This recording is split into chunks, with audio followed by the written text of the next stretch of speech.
So guys, there is no doubt that SMMA itself is one of the greatest business models that you can possibly come across, and it's the first business model that actually genuinely changed my life for the better. Without SMMA, there would be no Montel Gordon. I wouldn't have even a quarter of the things I friggin' have right now. So honestly, I do want to shout out to SMMA and just the gurus in general, because I do feel like we're needing them. So I mean, some of them are, you know, full of fluff and BS and stuff like that, but at least they brought your attention, or brought my attention to the business model in general. So are they a necessary evil? I guess. But in today's video, what I want to do is break down the actual dark sides of SMMA, because a lot of people just create videos on SMMA and talking about the upsides of it. And I think that it's kind of unrealistic to not get a full holistic view of SMMA and some of the dark sides when it comes to SMMA. Now, I'm not saying SMMA is a bad business model or anything like that. In fact, if you go back a couple of seconds ago, I literally just said it's one of the most beautiful, freeing, just overall life-changing business models that you can come across if you do it correctly. And obviously that's a big if. So I want to break down some of the dark sides and some of the cons of SMMA,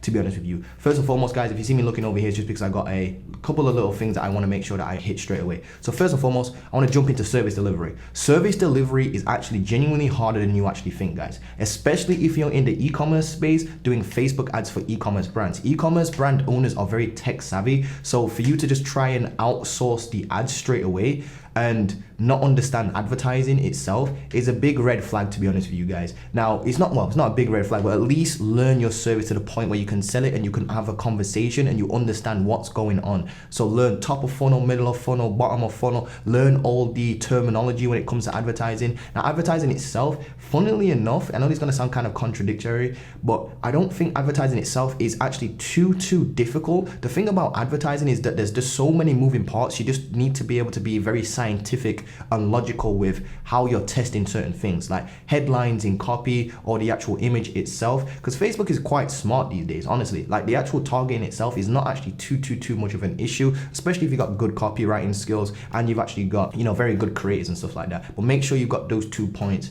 down. Now, the point I'm trying to make here is that service delivery is actually harder than what you think. I know that a lot of gurus actually make it out like just to sound like, oh, you can just get a client and you can just find somebody from India or just from like a developing country. You can just throw your ads at them and just get them to run your ads. Now, I do believe that's still one of the best ways to start an agency, but you need to know the service delivery yourself, guys, just in case anything happens, as well as so you can understand what's going on in the background. Now, that doesn't necessarily mean you need to spend like 7 months friggin' learning, I don't know, I put 7 months friggin' learning Facebook ads yourself. But I just wanted to give you a word of warning that, you know, service delivery is quite difficult. I do recommend, if you're a beginner and you've never done this before, stick to the local business kind of like niche, or even just go into social media management. Honestly, when I was running a proper like, you know, this marketing agency in itself, because we've changed now over to more of a consulting agency. When I was running a marketing agency, guys, I genuinely enjoyed my social media management clients and just creating content for clients way more than I did the advertising. In fact, I can genuinely say this from the bottom of my heart.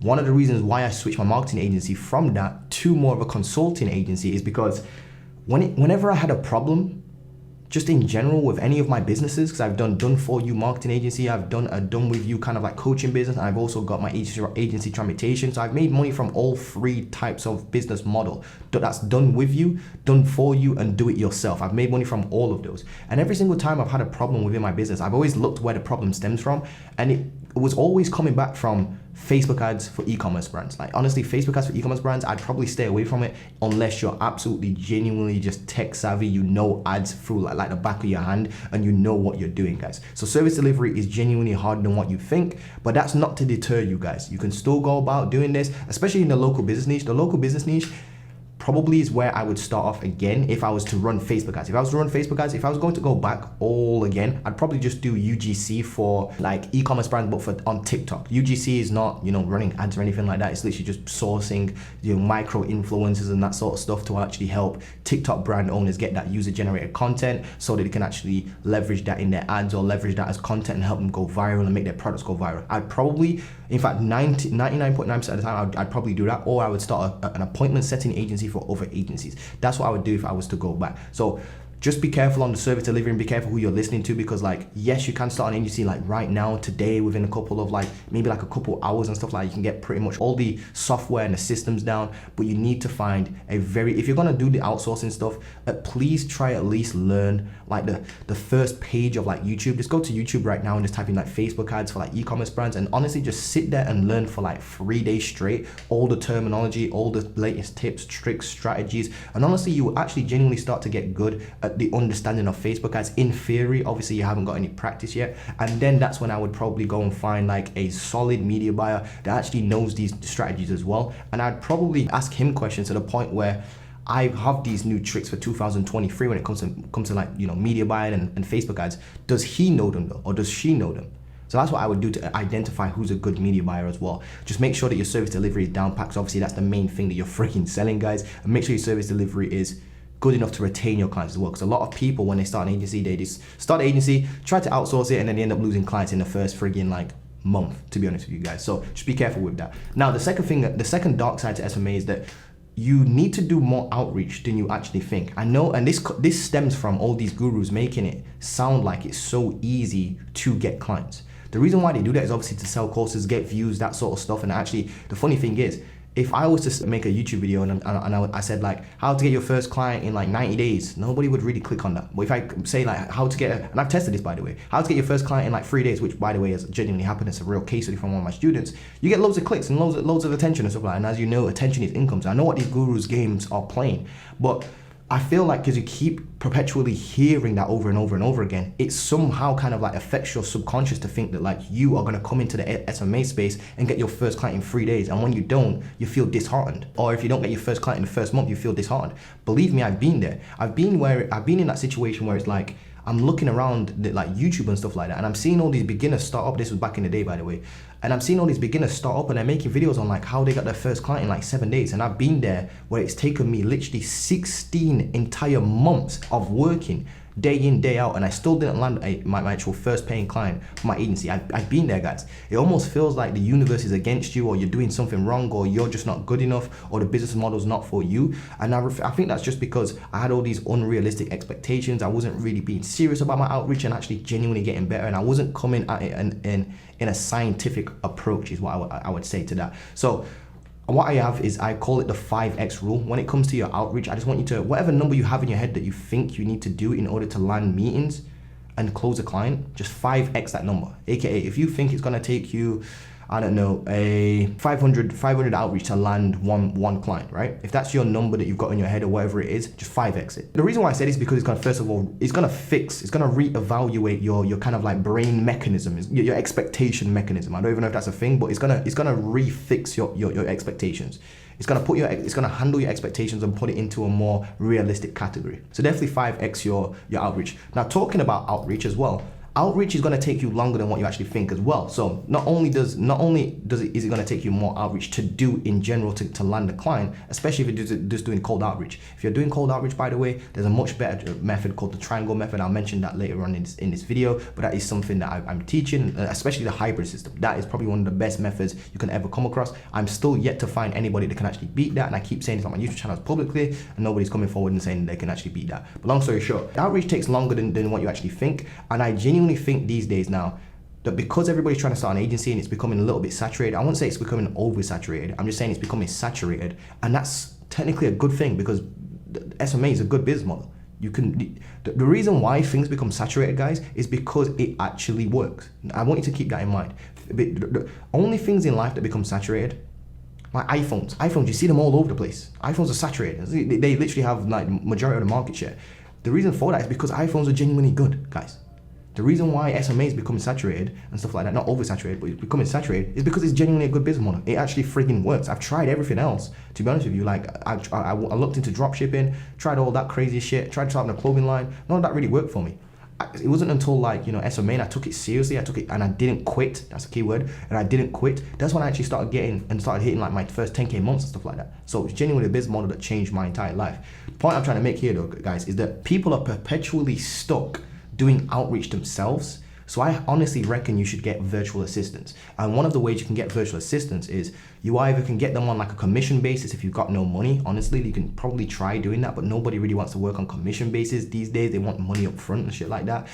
Or what you could do is use the hybrid system, which is you leverage a warm traffic. So again, this is something I create. So if you hear anybody else saying this, just check the dates on when they said it and then go back to my videos and like way back and you'll see that I probably made that video way before they even had their YouTube channels. So long story short, use something like an OPA. An OPA is an other person's audience. I keep mentioning this on YouTube. An OPA is someone else's audience. For example, like a Facebook group.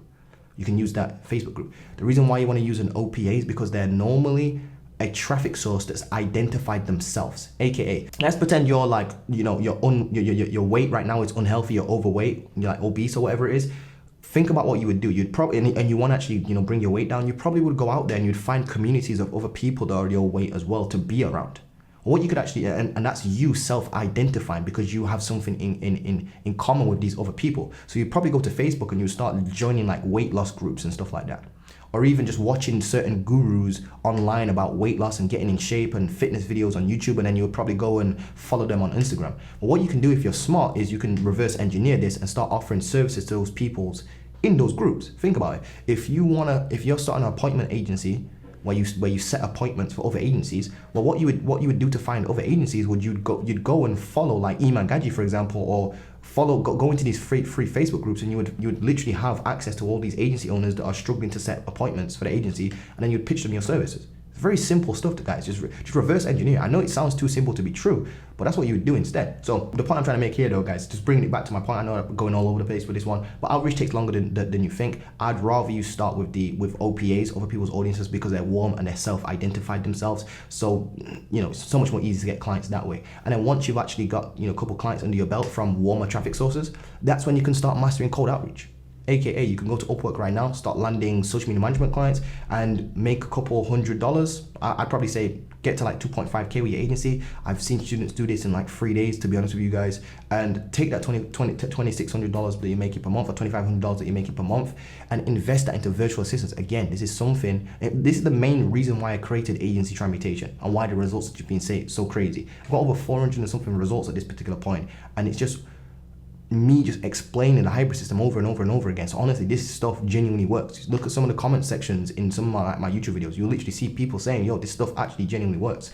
Now, that takes me on to my next point, which is cold outreach. So I kind of like mentioned this already, but cold outreach genuinely sucks, guys. This is something, and this is like another dark side. Like doing cold calls, I mean, it does work, it can work, but is it fun? No, it's not gonna be fun, guys. I don't think first of all, it's not supposed to be fun. Second of all, it actually genuinely sucks. I personally would rather watch paint dry than no freaking outreach. It genuinely sucks. And the solution is that you can actually outsource this. And here's the key though. I want you to get what you call proof of concept first, AKA learn how to set meetings yourself first via whatever method you're using. Let's say you're doing LinkedIn messages, right? And LinkedIn messages are actually setting you meetings, and you can do it consistently yourself first. Well, then now you know a system that works for you. What you can do is then teach this system back to somebody else and remove yourself from that system by duplicating yourself. This is the hybrid system, guys. Do you understand how powerful this is? For example, if you're sending cold emails right now and you're actually setting maybe 2 or 3 meetings a week and you're actually seeing it's working, well, to scale that, those are good numbers, by the way. To scale that, to get double your meetings, then all you need to do is double your outreach. How would you double your outreach though? Well, you're gonna need to duplicate what your input. Your input is, let's say you're doing 500 outreach a week or whatever it is. Let's pretend that's the number, you know, just hypothetically speaking, 500 outreach per week. What you need to do is just duplicate that and double it to do 1,000 outreach per week. But how do you do 1,000 outreach per week? Well, what you need to do is definitely replace yourself by having a team of virtual assistants, AKA first line writers, appointment setters, whatever you want to call them. These are people that you can hire, put in place for your business, and they will duplicate yourself. You'll be able to duplicate yourself and remove yourself from that system. That's how you scale systems, guys. You actually have to have solid systems. Because if you're trying to send like outreach by yourself and you're continuously doing that, there's going to be days where you miss days because of just sheer motivational purposes. It's happened to me, guys. I'm just human. Then there's going to be days where you're just not, like I said, just not feeling it. There's going to be holiday days as well. Again, funnily enough, I'm actually going on holiday after I shoot these videos. But you need to be able to duplicate yourself is what I'm trying to say. And last but not least, guys, the actual last dark side to SMMA is, and a lot of people don't think about this when they're getting into SMMA, is that SMMA is a service-based business. It's a done-for-you service-based business, to be more specific. And because of that, there actually is a limit to how far you can scale before your profitability starts dropping. Because think about it, SMMA, there's a lot of moving parts. You need to outsource certain work, and you're actually working with clients on a one-to-one basis. So it's kind of like one-to-one. It's not like group coaching or anything like that. So there's always going to be a cap on how much you can make. Now, don't get me wrong. You don't really need to worry about this cap until you're probably making like 100K per month, 200K, 300K per month. Don't worry about that. But what I'm trying to say is that it's a little bit more difficult to scale than say like an online program or group coaching or masterminds or just having an online course or something like that, which is why most of these gurus, including myself, will eventually start making more money from teaching SMMA or their online programs than actually doing SMMA. And that's not necessarily a bad thing, by the way. That's just the differences in business model and how the service delivery is being delivered. Hopefully that makes sense. AKA, let's say you're an agency owner right now and you're trying to, service, you're doing TikTok ads for e-commerce brands. I'm just going to, hypothetically speaking, I'm not saying that's a good niche or bad niche or whatever. That's not the point right now. It's a different story for a different day. But if you get 10 clients in a day, that's going to give you a little bit of trouble. 50 clients in a day, that's going to give you a lot of trouble. If you close 50 clients in a single day and you don't have the infrastructure for that, you will break your business. Whereas if you've got like a group coaching program, for example, or you're running a consulting business or an educational kind of like online course, if you get 50 customers in that or 50 clients in that, and it's like a slightly more, the service delivery is more kind of like hands off, then you're actually going to be able to handle that. Don't get me wrong, you can actually do this for your own agency, by the way. One real good step for building an agency to kind of like 500K per month would be to kind of productize your service. And here's how I would do that if I was going back and starting all again. I would do, for example, I'm just saying that hypothetically speaking, let's say we're going to take that same scenario. Let's say you're doing TikTok ads for e-commerce brands. Well, then what I would do is I'd make a YouTube channel, break down all these TikTok ad stuff about for like e-commerce brands, and then eventually I'd create like a group coaching. I obviously have one-to-one clients while I'm working as like my main service. I would then eventually, probably at like 20-30K, switch over to like doing consulting for e-commerce brands and just teaching this e-commerce brand owners directly one-to-one, like just like TikTok ads. Then what I would do is I'd take that same training and I'd put it into an online program, and that would be an agency still, because I'm still doing TikTok ads for these e-commerce brands. It's just that I have an online course teaching the TikTok ad stuff that I would do for clients, and I just sell them one-off. I'd literally just do that, guys. That's a way you can scale this and productize your service. And I think that's the natural evolution of everybody. Think about Alex Hormozi did the same thing. Iman Gaji did the same thing. Trey Cochran did the same thing.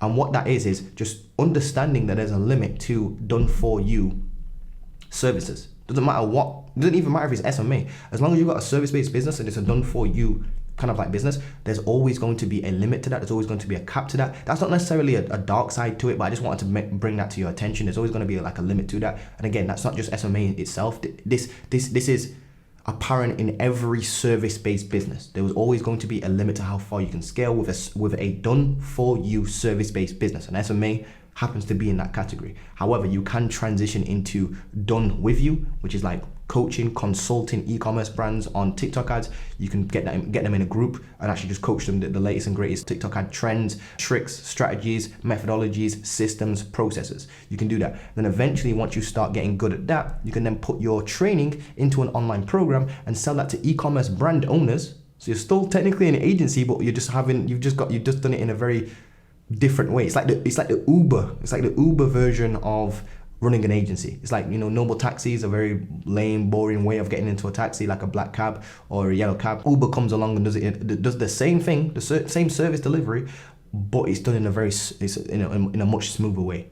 You got the app, you don't have to pull out any cash, everything's tracked for you. There you go. That would be a nice way of doing that, to transition from done for you to done with you, to do it yourself, guys. I think that's the number one transition you can make as an entrepreneur as well, by the way. So I just thought I'd put this video out there, guys, to just warn you of the dark sides of SMMA. But should you start an SMMA in 2023? I absolutely think you genuinely should. It's one of the greatest business models, and it's a business model that actually changed my entire life as well. I wouldn't be here without SMMA, like I said at the start of this video. So shout out to SMMA, shout out to all the gurus out there, all the good ones and the bad ones, because honestly, if I didn't, hear about SMMA, I wouldn't have decided to start it and all that sort of stuff. So anyway, guys, I hope you've enjoyed this video. If you do want help with your SMMA and starting SMMA, just click the link below, go to H-Ramitation, take a look at the hybrid system and the triangle method, which is using OPAs, other people's audiences, aka warm audiences, to stack up that cash flow first. It makes so much more sense logically.